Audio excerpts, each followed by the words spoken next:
mean, fuck Russia and fuck their government. I mean, man, this is not a war against like our army. This is a war against us, like people.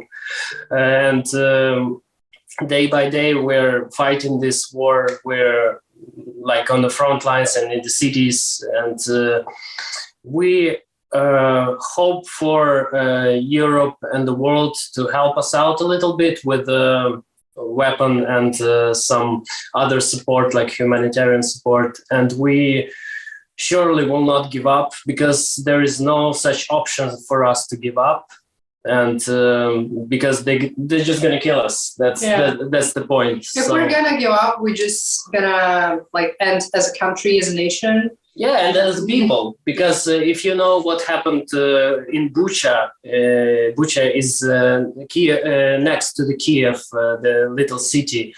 A lot of people were shot and a lot of women were raped and stuff like that was happening on the daily basis while the Russian troops were there. So it's going to happen here in Kyiv. It's like 30 kilometers from our home, you know. Yeah. So right now we don't have any illusions about, peace treaties with Russia. So we just keep fighting, man. Maybe at some point we will stick to guns. I mean, right now we're not. We're like in the zapas. How can you call it? In the second or third mobilization wave, you know. But maybe at some point we're gonna also take our, guns and go to the front lines, because, we need to stop them. We need to stop them for the whole world to exist, for the European and democratic values to exist. So yeah. Yeah, and it's not the war for territory or for resources. It's just a spiritual war, a war for a sentiment, because it's like bad relationships. Mm-hmm. Yeah, we need to end this relationship here and now, So the guy is really toxic. Yeah, the guy is toxic. Yeah, I mean, even this, like yesterday in the morning, the whole Kyiv was cut out of water because they bombed our water pumps. Yeah. So this is like a genocide, man. And in winter, it's going to be even more tough. So, yeah. Our statement is get the fuck out of our territory and go leave us alone and just like go and resolve its statement for Russian army and people. Just go resolve your own problems, mind your own business. We want to live freely and we want to live like we decide we want, That's the point. And there is a good statement about that is popular nowadays in Ukraine, that it's better one cold winter than the whole life near Russia. Yeah, with Russia. For sure. Let's talk about music. Yeah, can you tell me a bit about the story behind your band? As I understand, until last year, you were called something different, Chasing Embers. Yes, I can get this one. So when I joined the band, it was more than 6 years ago. It was a band called Raider, and guys used to play thrash metal. And when I joined the band, we started to writing something different. It was not a thrash metal. It was something, I don't know, kind of alternative metal, I guess. So, and we realized that the old name just doesn't fit. So we changed it to Chasing Embers. It was also a name I came up with, and actually it wasn't that deep. Like it wasn't, there was no like meaning. We just thought it sounded cool and kind of, mysterious, whatever. So yeah. And then we did a lot with this name. We we recorded and released a full-length album. We did a lot of music videos. We did the tour, a lot of shows, all that. And it was the end of 2019. We finished our tour, and it was a big year for us. And we were so excited. We were about to tour Europe, all this kind of stuff. And then the pandemic happened, and we're like, fuck. And everyone was like, fuck. So, and we just sat tight because, no gigs, nothing happening. So we just started to write some music, and it was different again.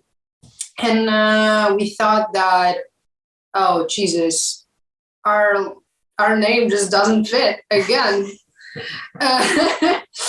And we started to think, oh, maybe we should rename the band. Maybe we should like, change the whole concept, because it's been like more than a year without live shows, without all this kind of events. And we're like, all right, so it doesn't matter if we're gonna keep the same name or we're gonna rename the band, because everything we did was actually pointless, because we just need to start it all over again, because it was a big break. And yeah, so we did. We started everything all over again. Yep. Where does the inspiration for the music and well, you are a very visual band in my mind too, so where do you draw inspiration? Where do you get angry from? I mean, right now it's kind of obvious, but yes, of course. Yeah, but how it used to be, I always think about people. I always think about relationship with people, and this is what interests me. I think that humanity, like everything related to society, humans, and all that, it's the most fascinating thing I can ever imagine. So, I think I draw my inspiration from that. I'm also used to be depressed as fuck. So this is also kind of source of inspiration. Not anymore, but yeah, there's just a lot of emotions, energy in this. So for me, it's this.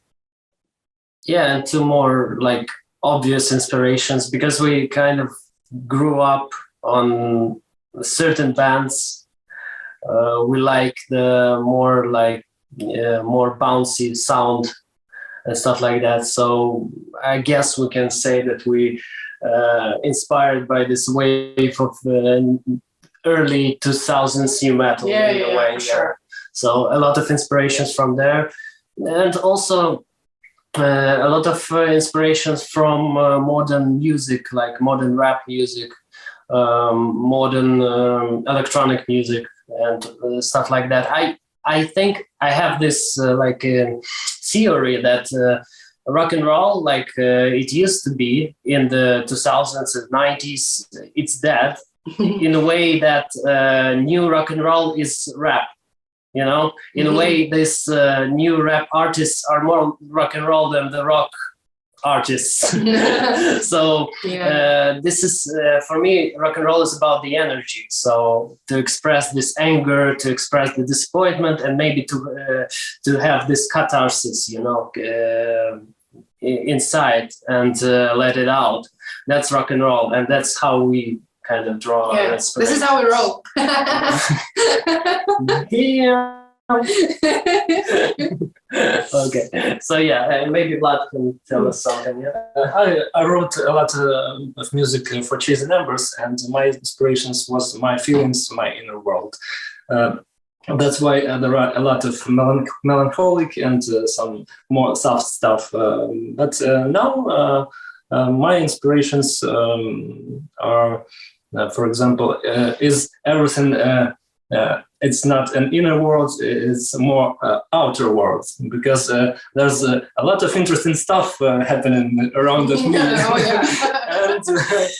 And also, maybe a lot of inspiration. I mean, the whole like thematic angle of our KTHONA music is a bit social in a way that it kind of reflects what it is to live in Kyiv and in Ukraine. You know, how things are going on here. You know, what's going on, and stuff like that. In relationship to maybe we're sending the message to the West in a way. You know, so like a lot of from our texts. The message that we're also here, but we're different. This is so this place, Ukraine. It's we kind of trying to join the Europe currently, and we have a lot of common things, but. Our culture, it's so diverse. It's so Kyiv, it's maybe one of the most multicultural cities, I think. We a bit different, and we like it, and we not ashamed of it. Yeah, and also we have this strong. I guess here we have this strong barbaric flavor in people. So this kind of. Like not very structured society gives us a lot of like this feeling of being on the edge of life. So that's maybe one of the inspirations here. I mean, we have a war since 2014, you know, and we're still like, fuck it, we gotta live. We don't want to leave our country, so we want to live here. We want to be like with these people, and that's maybe a lot of inspirations from here. So. Yeah, for sure.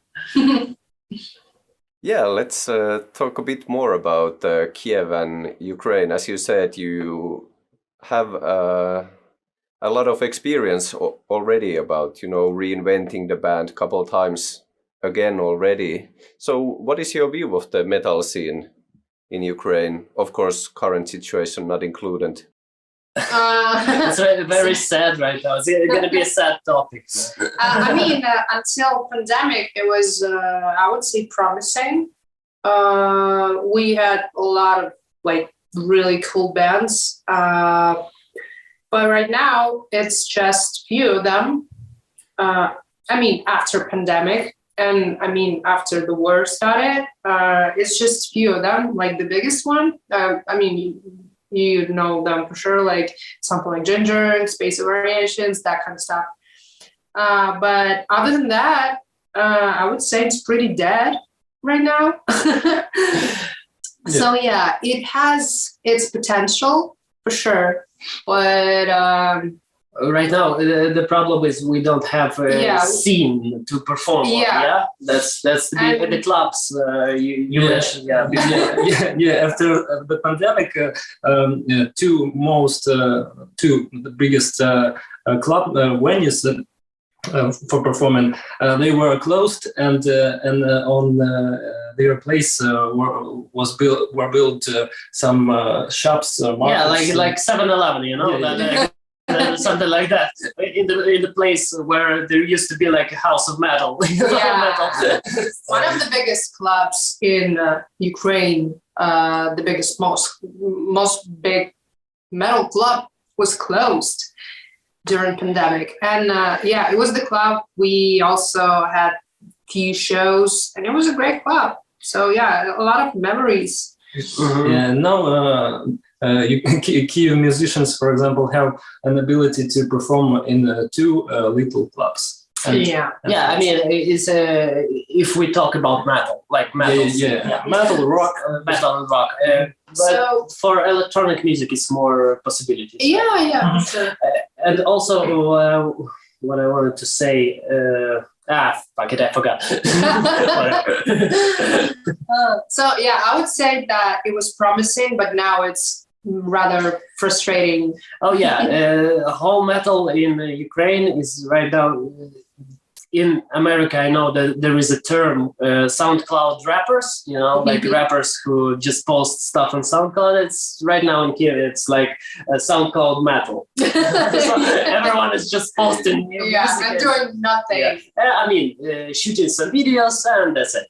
Yeah. Basically, that's the point. That's the scene. A Right lot of people right now are The front line. on the front lines, from the bands. A lot of our friends, some bands, the whole band, all the members are at the front line right now. So it's a really important reason why.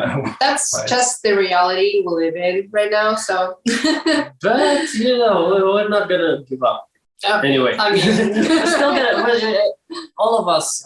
All the bands are still gonna make some great music if we'll survive.